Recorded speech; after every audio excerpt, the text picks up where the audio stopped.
नमस्कार दोस्तों। आज के लेक्चर हम बात करेंगे जियोमेट्री के बारे में। तो ये जो हमारा जियोमेट्री वाला टॉपिक है, इसमें त्रिभुज, चतुर्भुज, आपका प्रिज्म, पिरामिड, बहुत से टाइप के इसमें क्वेश्चन रहते हैं।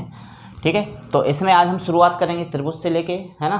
तो त्रिभुज के कितने टाइप होते हैं और इनका एरिया कैसे निकलता है, ये सब तो डिस्कशन हमारा हो चुका है। जो मेंसुरेशन वाली जो सीरीज हुई थी उसमें हमने त्रिभुज के प्रकार, उनका एरिया कैसे निकलता है, पैरामीटर, वो सब डिस्कस किए थे, है ना।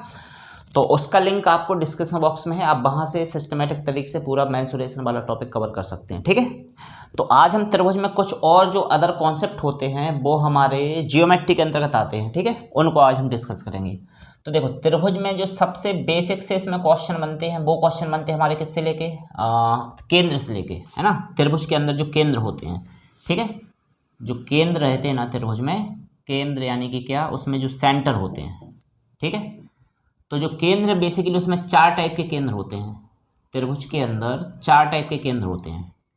ठीक है, तो 4 टाइप के केंद्र कौन कौन से? पहला तो होता है इसमें केंद्रक, ठीक है, जिसको हम सेंट्रॉइड बोलते हैं। ठीक है, दूसरा होता है हमारा क्या, इसमें परिकेंद्र, परिकेंद्र, है ना, इसको हम सर्कम सेंटर बोलते हैं।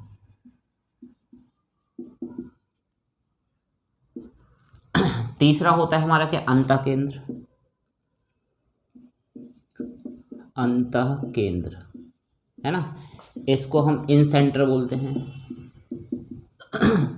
और जो लास्ट में है वो होता है हमारा क्या, लंब केंद्र, लंब केंद्र, इसको हम ऑर्थो सेंटर बोलते हैं। ठीक है, ऑर्थो सेंटर। तो बेसिकली ये 4 टाइप के केंद्र होते हैं किसी भी ट्रायंगल के अंदर। ठीक है, अब ये चारों निकलते कैसे हैं, इनको सिस्टमेटिक तरीके से हम एक एक करके समझेंगे। तो पहले केंद्रक के बारे में डिस्कस होगा, फिर परिकेंद्र के बारे में, फिर अंतः केंद्र और लास्ट में लंब केंद्र। ठीक है, एक हल्का सा पहले हम चारों का एक साथ ओवरव्यू दे दें। जो केंद्रक है, ये जो केंद्रक है ये आता है कैसे, मध्यिकाओं से, मध्यिकाओं से, है ना। मध्यिकाओं से मतलब समझ रहे ना, ट्राइंगल के अंदर जो हम मीडियन डालते हैं, मध्यिकाएं डालते हैं ना, ये अभी बताते हैं इसमें कैसे।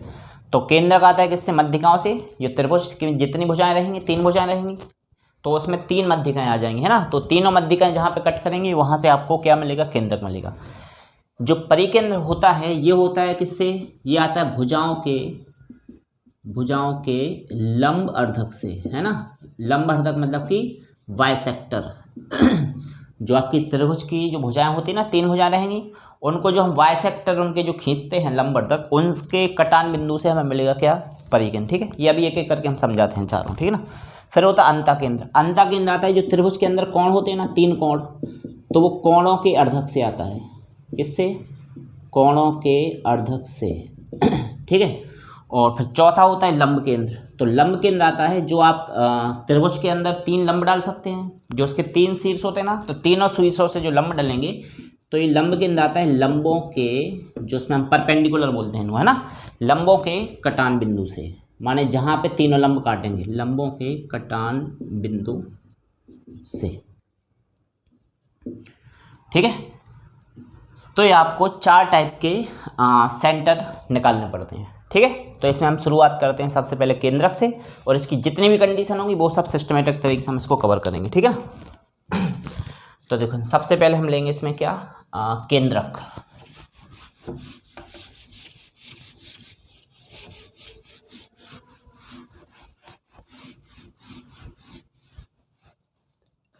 तो हम बात करेंगे सबसे पहले केंद्रक की, है ना। ये सब त्रिभुज के अंदर वाले केंद्रक की बात हो रही है ना।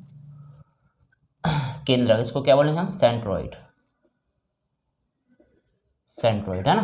तो देखो, जैसे हमने एक ट्रायंगल खींच दिया है, ये ट्रायंगल खींच दिया है, तो इसमें जो रहेगा, सबसे पहले तो आप एक बेसिक सी बात याद रखना कि किसी भी ट्रायंगल की जितनी भुजाएं बराबर होती हैं, यानी जितनी इसकी साइड बराबर रहेंगी उतनी ही उसकी मीडियन भी बराबर रहती है। जैसे किसी ट्रायंगल की तीनों साइड बराबर हैं तो उसकी तीनों मध्यिकाएं बराबर होंगी।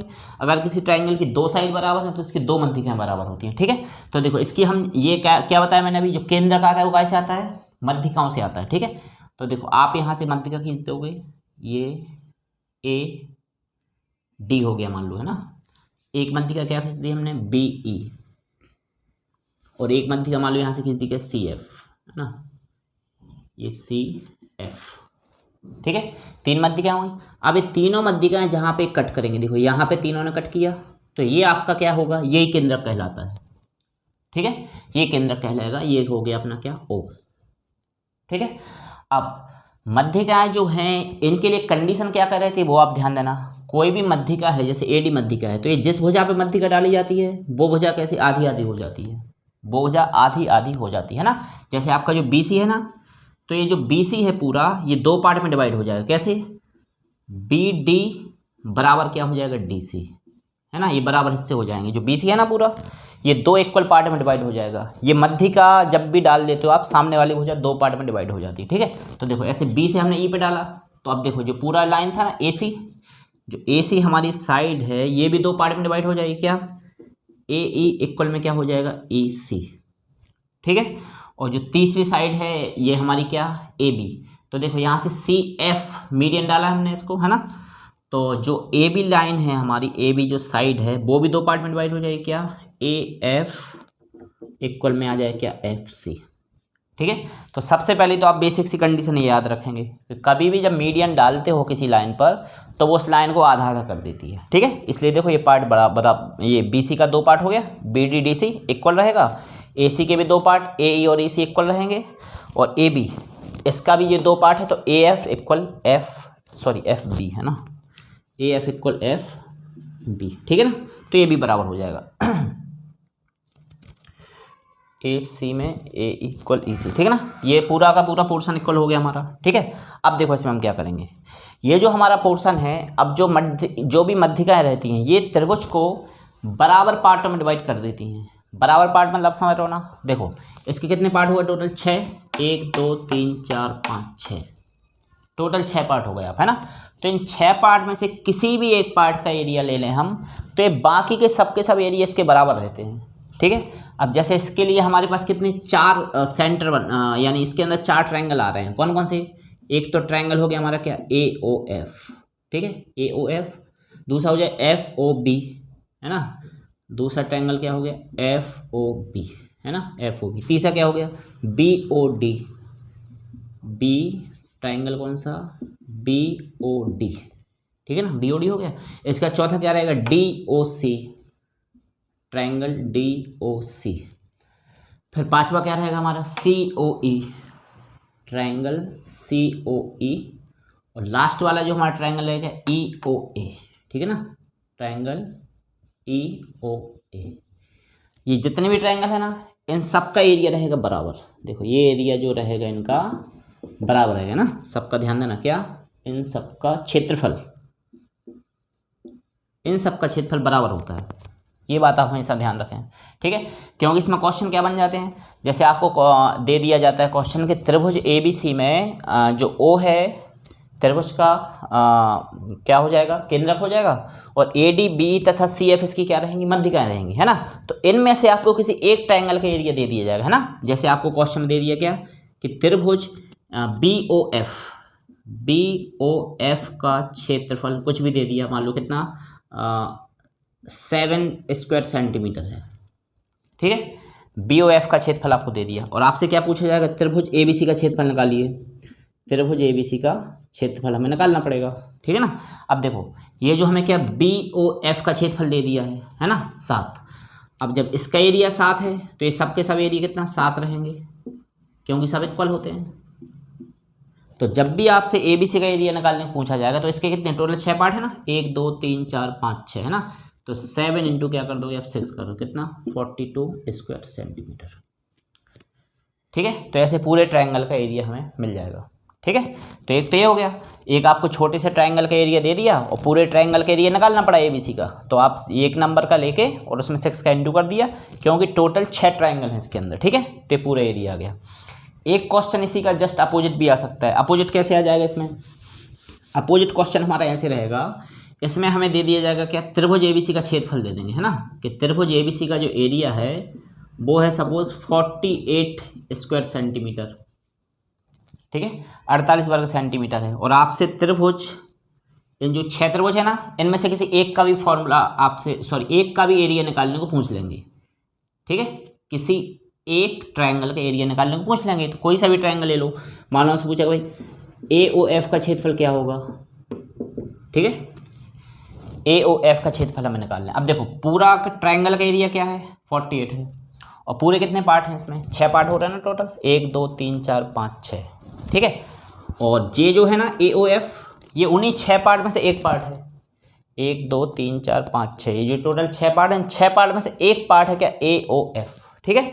तो क्या करेंगे हम इसका एरिया निकालने को, 48 को डिवाइडेड बाय 6 कर देंगे तो कितना, 8 स्क्वायर सेंटीमीटर, ठीक है। तो इस टाइप से इसमें क्वेश्चन हमारे बन जाते हैं। तो एरिया निकालने को ध्यान देना, तो जब भी कोई भी आप जब मीडियन खींचते हो तो वो मीडियन जो ट्रायंगल रहता है उसको इक्वल पार्ट में डिवाइड कर देती है। इसका मतलब कि जितने भी इसके पोर्शन बनेंगे उन सब का क्षेत्रफल कैसा होगा, बराबर होगा, ठीक है। एक तो ये बात हुई इसमें।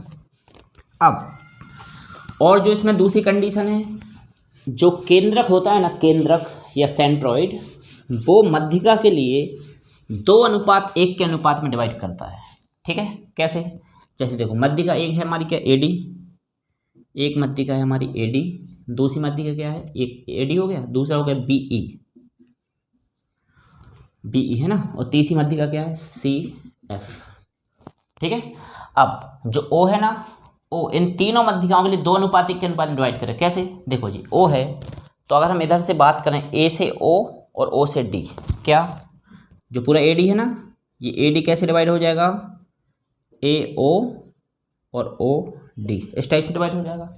ऐसे ही अगर हम बात करें BE की, तो BE के भी 2 पार्ट हो जाएंगे, क्या, BO और OE, BO और क्या, OE, ये दूसरा पार्ट हो गया, ठीक है ना। अब ऐसे जो CF है हमारी मध्यिका है ना, इसके भी देखो 2 पार्ट हो जाएंगे।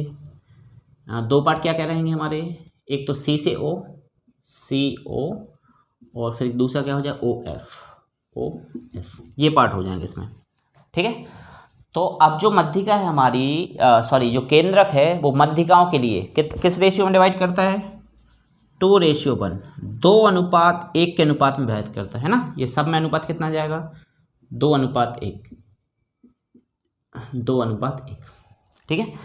तो ध्यान देना, इनको आगे पीछे नहीं करना है, नहीं तो आप OF कर दें आगे और CO कर देंगे पीछे। तो रेशियो ध्यान देना, देखो जहाँ से मध्यिका डाली जाती है उसको पहले लिखा जाता है ना। जैसे देखो यहाँ से हमने मध्यिका कहाँ से खींची, A से खींची, A से सामने वाली साइड पे, तो ये खींची तो A से है, तो आपको A से शुरुआत करनी है, AO और OD। इसको आप OD और फिर OA ना लिखें, है ना, नहीं तो रेशियो उसमें गड़बड़ आ जाएगा फिर, ठीक है ना। तो AO OD, ऐसे इसमें BO OE और फिर क्या, CO OF, तो इस हिसाब से डिवाइड हो गया, ठीक है। तो कोई भी मध्यिका जो है वो केंद्रक के द्वारा 2:1 के अनुपात में विभाजित होती है, ठीक है। इसमें हम यहीं पे लिख देते हैं, देखो ये 2 पार्ट रहेंगे ऊपर और 1 पार्ट रहेगा ये नीचे, है ना। सेम कंडीशन है, 2 पार्ट रहेंगे इधर, 1 पार्ट रहेगा यहाँ पे, ठीक। इसमें ये 2 पार्ट रहेंगे और ये 1 पार्ट रहेगा, इस टाइप से पूरा डिवाइड हो जाता है, ठीक है। चलो, तो अभी तो हमने रेशियो क्या देख लिया, AO और OD का रेशियो। अब इसमें रेशियो थोड़ा सा कन्फ्यूजन करने के लिए क्या आपको कुछ और भी दे सकते हैं, कैसे, जैसे आपसे पूछ लिया जाए कि भैया AD रेशियो AO क्या होगा, AO, है ना। AD से AO का रेशियो पूछ लिया जाएगा आपसे, क्या, AD से AO का रेशियो, तब पूरा AD कितना हो गया, देखो 2 हिस्से हैं और 1 हिस्सा है, कितना हो गया, 3 हो गया, 3। और जो AO है आपका, AO ये कितना है, 2, ठीक है। तो 3:2 बन गया। इसी में आपसे क्या पूछ सकते हैं, आपसे बोल देंगे भाई AD और OD का रेशियो बताइए आप, है ना। AD से AO, AD से OD, है ना। तो A से फिर से D, पूरा A से D तक आओगे तो 2 पार्ट ऊपर हैं, एक इधर है ना, तो ये 3 हो गया। और OD, तो O से D कितना, 1 पार्ट हो गया, ये हो गया आपका 1 पार्ट, ठीक है। तो ये 3:1 बन गया, ठीक है। तो कभी कभार कन्फ्यूजन के लिए इस टाइप से भी रेशियो पूछ लिया जाता है, तो इसमें कोई दिक्कत नहीं है। देखो मेन रेशियो तो आपका ये है, क्या, 2:1, A से O ये 2 हिस्से होते हैं और O से D 1 हिस्सा होता है, तो मेन रेशियो तो ये है। अब इसी लाइन के लिए जो AD लाइन है ना, उसको कई तरीके से डिवाइड करके पूछ सकते हैं, ठीक है। तो हमने क्या निकाल दिया, एक साथ AD के साथ AO, AD के साथ AO, तो AD में पूरे 3 हिस्से आ गए थे ना, 2 और 1 3, और AO में 2 हैं, तो देखो 3:2 हो गया, ठीक है। ऐसे इसमें रेशियो ना, ठीक है। तो जो कंडीशन इसमें बनी है वही 2 कंडीशन इसमें भी आपकी आगे जाके बनेंगी, ठीक है। तो उसको आपको ध्यान देना है, मेन कंडीशन यही है, जो 2:1 लेके चल रहा है ना, इन तीनों में मेन कंडीशन आपकी यही रहेगी। ठीक है, चलो अब इसमें क्वेश्चन कैसे बन सकता है। मध्यिका में कभी कभार क्वेश्चन कैसे पूछ लेते हैं आपसे, किसी एक मध्यिका की आपको लंबाई दे दी जाएगी, है ना।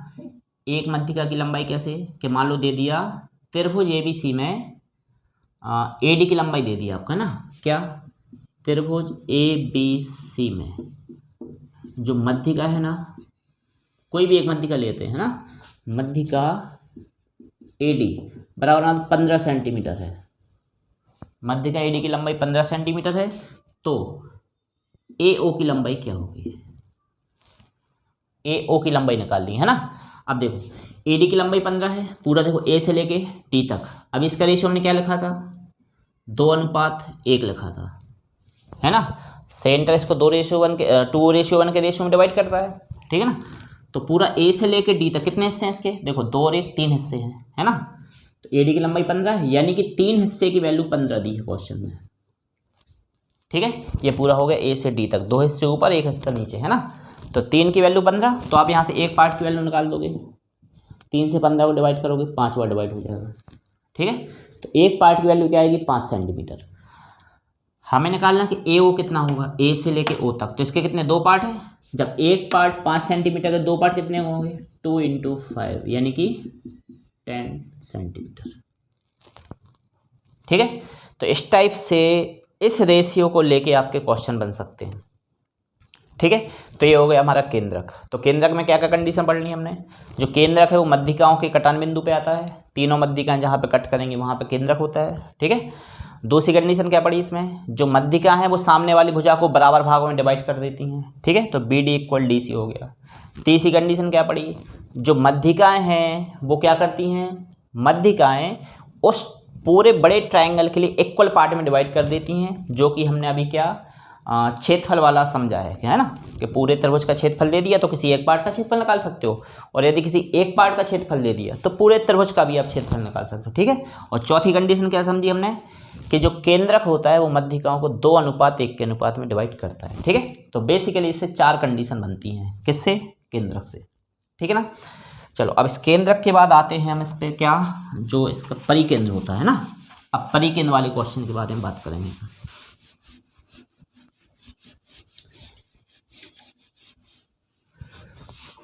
तो जो परिकेंद्र है हमारा, परिकेंद्र इसको बोलते हैं क्या, सरकम सेंटर। ठीक है, तो सरकम सेंटर में हम क्या देखेंगे, जो परिकेंद्र है, देखो जो हमारा जो परिकेंद्र देखो ऐसे आता है आपका, ये ट्रायंगल है ना, ये ट्रायंगल, ये ऊपर रहता है वृत्त, परिव्रत आप लोगों ने सुना होगा, है ना। तो परिव्रत एक होता है अंतःव्रत, है ना, एक होता है कि अंतःव्रत, वो त्रिभुज के अंदर रहता है इस टाइप से ना, ये आपका अंतःव्रत होता है, ये परिव्रत होता है। ठीक है ना, तो इस परिव्रत के बेसिस पे आता है हमारा क्या, परिकेंद्र, और अंतःव्रत के बेसिस पे आता है अंतःकेंद्र, है ना। तो अभी अंतःकेंद्र हम आगे इसके बाद डिस्कस करेंगे, अभी हम परिकेंद्र के बारे में डिस्कस करें। ठीक है, तो जो परिकेंद्र किसी भी त्रिभुज का परिकेंद्र, वो आता कैसे है, परिकेंद्र आता है भुजाओं के अर्धक से, है ना। भुजाओं के अर्धक मतलब समझ रहे हो ना, लंबवर्धक से, ABC। ठीक है, देखो ये जो हम 9th और 8th क्लास में वो आर्क लगाने वाले, चाप लगाने वाले क्वेश्चन होते थे ना, कि यहाँ पर उसको प्रकार को रख के आधा यहाँ पर कट किया, आधे से ज़्यादा दूरी लेके एक इधर कट किया, फिर यहाँ पर प्रकार को रखा, इन दोनों को फिर से हमने कट किया और इसको मिला देते थे ऐसे, है ना।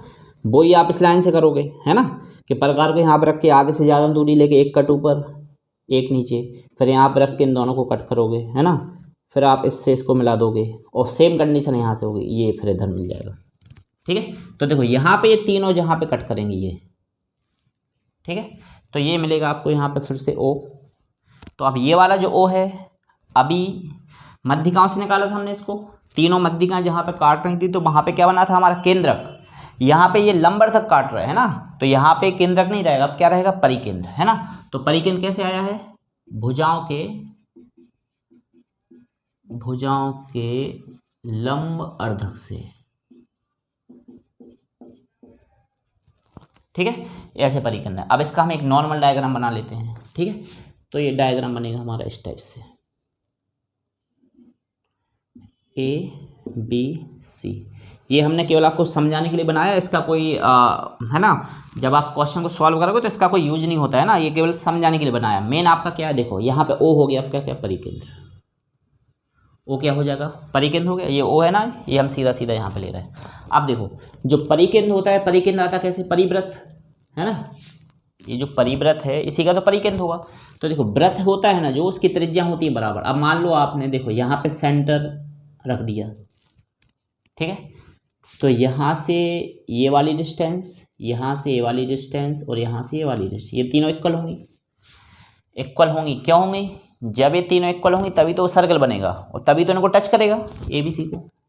जैसे ये हो गया A, ये हो गया B और ये हो गया C। जब ये तीनों इक्वल होंगे क्या, ये बीच में हम ले लेते हैं इसको O, तो OA equal OB equal OC। जब तीनों इक्वल होंगे तभी तो इसको, इसके जो शीर्ष हैं, इसके जो वर्टेक्स हैं उनको टच करते हुए जाएगा, है ना। तो इनका इक्वल होना जरूरी है, तभी जाके आपका परिकेंद्र बनेगा। तो परिकेंद्र में पहली कंडीशन आप यही याद रखें, क्या कि क्या होता है, OA equal OB equal OC होता है। ठीक है, ये O से A, O से B और O से C, ये हमेशा इक्वल रहेंगे। ठीक है, यानी इसको हम क्या लिख सकते हैं कि जो परिकेंद्र है, परिकेंद्र से त्रिभुज के शीर्षों की दूरियां, शीर्षों की दूरियां बराबर होती हैं, बराबर होती हैं। ठीक है, इस बात को आपको ध्यान देना, परिकेंद्र से किसी त्रिभुज के शीर्षों की दूरियां बराबर होती हैं। ठीक है, तो एक तो कंडीशन है ये है कि OA equal OB equal OC होगा। दूसरी कंडीशन होती है इसमें एंगल वाली। एंगल वाली कंडीशन क्या होती है उसको आप ध्यान से देखें। एंगल वाली कंडीशन ये होती है, जैसे आपने मान लो कोई ट्रायंगल बनाया, ठीक है, ये हमारा ट्रायंगल हो गया ABC ABC। अब इसमें दे दिया कि O जो है उसका परिकेंद्र त्रिभुज का, O त्रिभुज का परिकेंद्र है ना। अब आपको दे दिया कि एंगल A, एंगल A की आपको कोई भी वैल्यू दे दी, कि मान लो आपको दिया क्वेश्चन में क्या, जो हमारा एंगल A है, ये एंगल A है मान लो 70 डिग्री, 70 डिग्री का है ना, एंगल A की वैल्यू है, और हमें एंगल BOC निकालना है, ये वाला है ना, BOC। कौन सा एंगल चाहिए, एंगल BOC निकालना है। ठीक है, तो जो अगर O परिकेंद्र हुआ ना, तो ये वाला जो एंगल है, ये वाला एंगल इसका जस्ट डबल होता है, इस एंगल का जस्ट क्या होगा, डबल होगा। यानी अगर एंगल BOC निकालना है तो आपको क्या करना पड़ेगा, 2 into angle BAC, BAC। A हम बीच में क्यों ले रहे हैं, जहाँ पे एंगल बनता है उसको बीच में लिया जाता है। ठीक है, तो देखो ये 2 हो गया, इंटू एंगल BAC कितना है, 70 दिया है, तो 2 का 70 में इंटू होगा 140 डिग्री। ठीक है, तो ये 70 है, तो इसको क्या हम क्या बोलेंगे, 140 डिग्री हो जाएगा। ठीक है, अभी जो हम आगे अंतःकेंद्र परिकेंद्र पढ़ेंगे ना, उसमें ये वैल्यू बदलने वाली है। अभी हम एक एक करके सभी क्वेश्चन को समझा दें आपको, ठीक है ना। तो BOC कितना आ गया, 140। तो सीधा सा मतलब क्या रहेगा, ये एंगल जितना है उसका जस्ट डबल करना है, तो आपको दूसरा एंगल बन जाएगा। ठीक है, यही कंडीशन आपकी, अभी हमने एंगल A को लेके किया है, यही कंडीशन आपकी एंगल B को लेके भी बनेगी, यही कंडीशन एंगल C को भी लेके बनेगी। ठीक है, कैसे, एक एग्जाम्पल हम उसका और ले लेते हैं। इसमें मान लो हमें दिया है एंगल B दे दिया, मान लो अब क्वेश्चन है ना, एंगल A ना दे के एंगल क्या दिया हमें, B दिया है, कि एंगल B आपका 50 डिग्री है। ठीक है, O क्या है हमारा, O परिकेंद्र है ना। तो अब हमें निकालना AOC, देखो यहाँ से AOC है ना, तो इसी के जस्ट सामने वाला एंगल देखा जाता है, ध्यान देना। अभी हमने A लिया था तो ये वाला एंगल निकाला था, BOC निकाला था अभी, है ना, क्योंकि ये था A तो इसके सामने यही था। अब ये B लिया ना, तो अब आप कौन सा एंगल निकालोगे, एंगल AOC, AOC। ठीक है, अब इसका जस्ट डबल ये हो जाएगा। अब ये 50 है तो ये वही फिर 50 का दोगुना कर दोगे आप, तो कितना 100 डिग्री आ जाएगा। ठीक है, तो परिकेंद्र में ये रही आपकी कंडीशन, कि एक तो कंडीशन क्या हो गई, परिकेंद्र से त्रिभुज के शीर्षों की दूरियां बराबर होती हैं, और दूसरा जो केंद्र पे एंगल बनता है वो उसके सामने वाले शीर्ष पर बने एंगल का जस्ट डबल होता है ना। तो ये अगर 50 था तो ये कितने डिग्री का बनेगा, 100 डिग्री का बन जाएगा। ठीक है, तो ये आपका परिकेंद्र हुआ, कैसे आ रहा है, भुजाओं के अर्धक से। ठीक है, अब तीसरा जो केंद्र रहेगा हमारा वो है क्या, अंतःकेंद्र। ठीक है, जिसको कि हम क्या बोलते हैं, इन सेंटर भी उसको बोला जाता है। ठीक है ना, अंतःकेंद्र या फिर इन सेंटर। ठीक है, अभी परिकेंद्र में वृत्त है त्रिभुज के बाहर, और अंतःकेंद्र में जो वृत्त है सर्किल, ये रहता है कैसे, त्रिभुज के अंदर इस टाइप से। ठीक है, फिर तो परिकेंद्र कैसे आया था, परिकेंद्र आया था भुजाओं के अर्धक से, है ना, और ये जो है अंतःकेंद्र आता है कोणों के अर्धक से, कोणों के अर्धक से। कोणों के अर्धक से कैसे आएगा, इसको भी आप समझें। जैसे हमने एक ट्रायंगल बना दिया ए बी सी। अब देखो इसके 3 एंगल रहेंगे, एक एंगल बी है, एक एंगल सी है और एक एंगल ए है। ठीक है, इसमें भी हम जो जैसे अभी भुजाओं में वो आधे से ज़्यादा दूरी लेके वो आर्क लगाते थे, चाप लगाया है ना, इसमें भी एंगल में भी किया है ऐसे कि आधे से ज़्यादा लेके इधर एक कट इधर किया, फिर इधर रख के प्रकार को आधे से ज़्यादा नाप के इधर पे फिर कट किया, इसको मिला दिया, है ना। ये अब हम 9th-10th में ये क्वेश्चन किए हैं। ठीक है, सेम कंडीशन इसमें होती है, यहाँ पे प्रकार को रख के आधे से ज़्यादा दूरी लेके एक कट यहाँ पे लगाया, एक इधर इधर, है ना, ये मिला दिया। ऐसे एक सी में होता है ना, ऐसे आर्क लगा के ये मिला देते थे। ये अभी तीनों जहाँ पे काटेंगे तो जो कोणों के अर्धक से ना, ये अगर आपको इस कंडीशन बने तो ये मिलेगा आपको क्या, अंतःकेंद्र। ठीक है, ये बना हमारा कौन सा, अंतःकेंद्र। तो अब इसका ये समझाने के लिए बनाया हमने, इसका यूज कुछ नहीं होना है। इसमें आप क्या करेंगे, जो हमारा ट्रायंगल ए बी सी रहेगा, ए बी सी, इसमें ओ हो गया क्या, अंतःकेंद्र। ठीक है, अब इसमें एक बात आप ध्यान दें, जो ये हमारा ओ है, अब देखो ये कोणों का अर्धक है, नाम ही उसका कोणों का अर्धक, यानी एक एंगल को क्या आधा आधा कर देता है।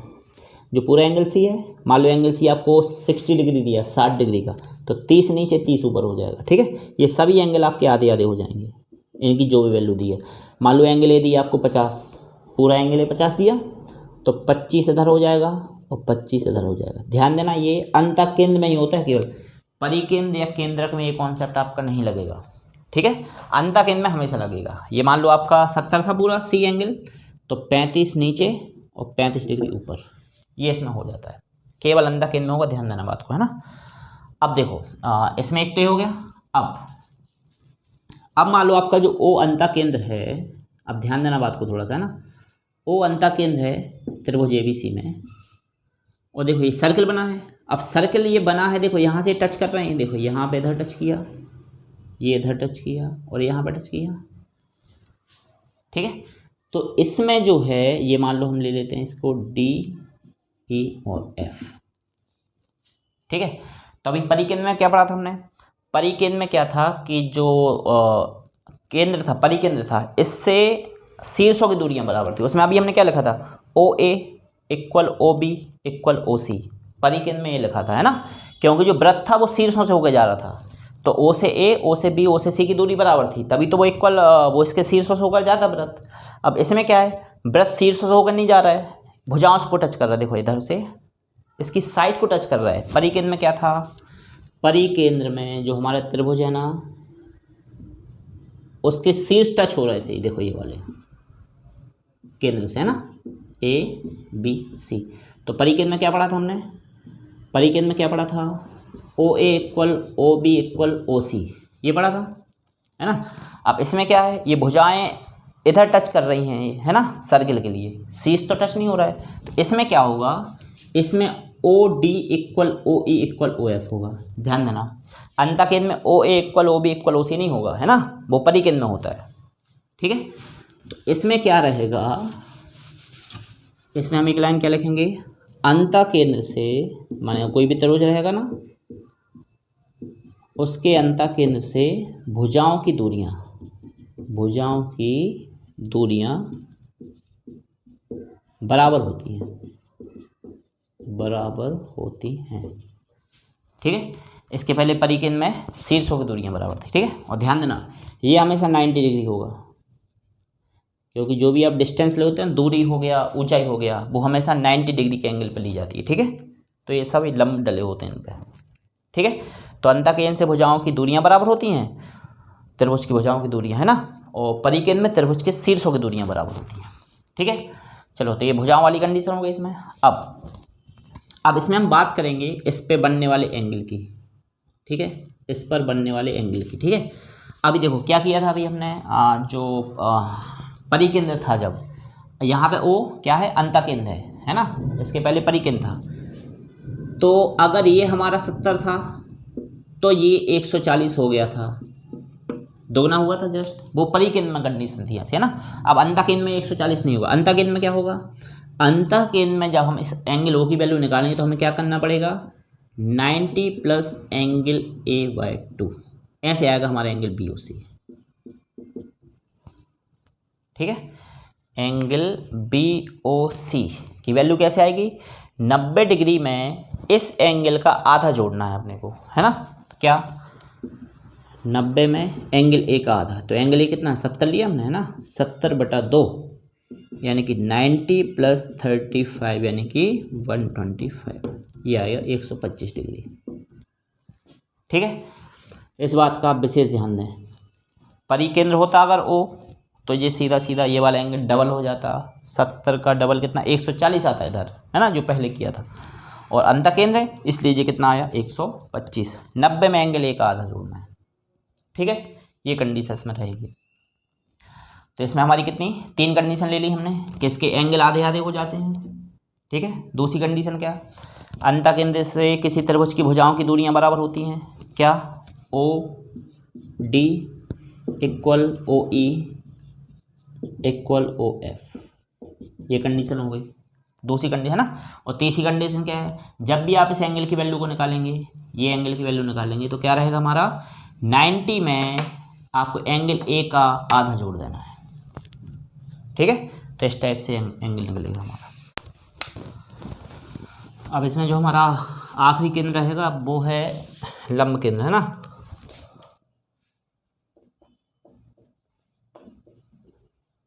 लंब केंद्र या फिर इसको हम क्या बोलेंगे, ऑर्थो सेंटर, ठीक है। तो लंब केंद्र कैसे आएगा, ये जो हमारा नॉर्मल ट्रायंगल हो गया ABC, इसमें A से सामने वाली साइड पे लंब डाल दिया जाएगा AD, एक B से लंब डाल देंगे हम क्या BE सामने वाली वजह पे ना, और एक लंब डाल देंगे क्या C से ये CF, ठीक है। तो ये तीनों जहाँ पर कट करेंगे ये रहेगा हमारा O, ठीक है। तो यहाँ पर O जो है वो क्या कहलाएगा, लंब केंद्र कहलाएगा, ठीक है ना। अब इसमें भी जो है हमारे एंगल वाला क्वेश्चन आ जाता है। एंगल वाला क्वेश्चन कैसे, इसका हम नॉर्मल ट्रायंगल लेते हैं ABC, इसके बीच में हो गया लंब केंद्र O, ठीक है। इसमें एंगल A की वैल्यू हमारे पास रहेगी और एंगल O की वैल्यू हमें निकालनी पड़ेगी, ठीक है। मान लो एंगल A दे दिया हमें 70 डिग्री और एंगल O निकालना है, एंगल कौन सा BOC, इसकी वैल्यू निकालनी है, ठीक है। तो जब O लंब केंद्र होगा तो उस केस में क्या होता है, इन दोनों एंगल का सम होता है कितना 180 डिग्री, ठीक है। एंगल A पर जो एंगल रहेगा और जो O पर जो एंगल रहेगा, इन दोनों का सम 180 होगा। तो हम एंगल BOC निकालेंगे तो क्या करेंगे, इस 180 में से एंगल A को कर देंगे माइनस, ठीक है। तो कितना 110, यानी ये मिलेगा हमें 110 डिग्री, ठीक है। यही कंडीशन आपको, मान लो अभी हमें एंगल A दिया था तो हमने BOC निकाला है, आपको एंगल B भी दे सकते हैं इस टाइप से, ठीक है। जैसे फिर से एंगल ABC में O आपका लंब केंद्र हो गया और मान लो हमें ये वाला एंगल निकालना है, क्या एंगल AOC की वैल्यू निकालनी है, ठीक है। और हमें एंगल B दे दिया, मान लो एंगल B कुछ भी दे दिया, ये 50 डिग्री है, ठीक है। तो O की वैल्यू कैसे आ जाएगी, 180 में से 50 डिग्री माइनस कर देंगे तो ये 130 डिग्री, ठीक है। 130 डिग्री इसका आंसर हो जाएगा। तो इस टाइप से हमारी लंब केंद्र में कंडीशन रहेगी, ठीक है। अब जो एंगल वाली जो कंडीशन अभी हमने 3 सेंटर में पढ़ी है, कौन कौन से, एक पढ़ा है परिकेंद्र में, एक अंतः केंद्र में और एक लंब केंद्र में, ठीक है ना। तो तीनों डायग्राम को एक साथ लेके एक बार और हम इसको समझते हैं, ठीक है। और इसके जो हमारा जो नेक्स्ट लेक्चर होगा उसमें हम इनके सभी के क्वेश्चन के बारे में फिर डिस्कस करेंगे। तो पहले हम 3 डायग्राम बनाते हैं, ABC, है ना। इसमें जो हमारा O रहेगा, ये O क्या रहेगा, यहाँ पे O है हमारा क्या, परिकेंद्र, ठीक है। दूसरा डायग्राम रहेगा ABC, फिर से ABC, इसमें जो O है यहाँ पर जो O रहेगा वो होगा क्या हमारा अंतः केंद्र, ठीक है। और एक रहेगा फिर से डायग्राम ABC, A, B और C, इसमें जो O रहेगा ये O होगा क्या, लंब केंद्र, ठीक है। तीनों डायग्राम देखो देखने में एक जैसे हैं, बस O की वैल्यू अलग अलग, इधर O परिकेंद्र है, इधर O अंतः केंद्र है और यहाँ पे O क्या है, लंब केंद्र है, ठीक है। अब इसमें हम सब में कोई एंगल A की वैल्यू को ले लेते हैं। मान लो यहाँ पे एंगल है 80 डिग्री, यहाँ भी एंगल A 80 डिग्री है और यहाँ भी एंगल A 80 डिग्री है, ठीक है। और तीनों में हमें एंगल BOC निकालना है, क्या, BOC, इधर भी BOC और यहाँ भी एंगल BOC निकालेंगे, ठीक है। तीनों में यही एंगल हम निकालेंगे। तो देखो यहाँ पे एंगल BOC कैसे आएगा, इसमें क्या बताया था मैंने अभी, जब O क्या होगा आपका परिकेंद्र होगा तो O पर बनने वाला एंगल इस एंगल का जस्ट डबल होगा, है ना। यानी कि जो एंगल BOC आएगा उसमें क्या आएगा, 80 को 2 गुना कर देंगे तो ये बनेगा 160 डिग्री, 160 डिग्री का एंगल आएगा यहाँ पर, ठीक है। जब O अंतः केंद्र रहेगा तो एंगल BOC कैसे निकाला था, उसमें क्या बताया था मैंने, 90 डिग्री में एंगल A का आधा जोड़ना है ना। तो एंगल A कितना 80 है, इसका आधा 20 जोड़ दोगे आप इसमें, सॉरी 80 का आधा है ना, तो कितना 40, तो 90 में 40 जुड़ेगा तो ये आ जाएगा कितना 130 डिग्री, ठीक है ना। और लंब केंद्र में क्या आएगा, लंब केंद्र में क्या बताया था, इन दोनों का सम होगा 180 डिग्री। तो जब यहाँ से आप एंगल BOC की वैल्यू निकालेंगे ना तो 180 डिग्री में से इस 80 डिग्री को माइनस कर दोगे तो ये कितना निकलेगा 100 डिग्री, ठीक है। तो यहाँ पे निकला 160, यहाँ पे निकला 130 और यहाँ पे निकला कितना 100, ठीक है ना। तो देखो शीर्ष सम में 80 है, इधर भी 80 है, इधर भी 80 है, इधर भी 80 है, लेकिन जो ऊपर बनने वाले एंगल हैं वो इधर 100, इधर 130, इधर 160। क्यों आई अलग अलग, क्योंकि यहाँ पर वो लंब केंद्र है, यहाँ पर जो O है वो अंतः केंद्र है और यहाँ पर जो O है परिकेंद्र है, ठीक है। तो इस टाइप से इनके एंगल वाली वैल्यू निकलेंगी। और केंद्र की हम आपको 4 कंडीशन इसकी सबसे शुरुआत में समझा चुके हैं, ठीक है। तो ये हमारा 4 टाइप के जो केंद्र रहेंगे उनका हो गया। अब जो ट्रायंगल के और सभी क्वेश्चंस हैं वो मेंसुरेशन में मैं कवर कर चुका हूँ, जो उनका एरिया वगैरह निकालना पड़ता है, जितने भी टाइप के ट्रायंगल होते हैं, समद्विबाहु त्रिभुज, समबाहु त्रिभुज जो भी है ना। तो डिस्क्रिप्शन बॉक्स में वहाँ पे लिंक है, आप वहाँ से मेंसुरेशन वाले टॉपिक से पूरा ट्रायंगल कवर कर सकते हैं। यहाँ पे हम जियोमेट्री के मेन कॉन्सेप्ट के बारे में बात करते चलेंगे, ठीक है। तो अगला जो हमारा लेक्चर रहेगा उसमें इन्हीं के न्यूमेरिकल क्वेश्चन के बारे में बात होगी, ठीक है। Thank you.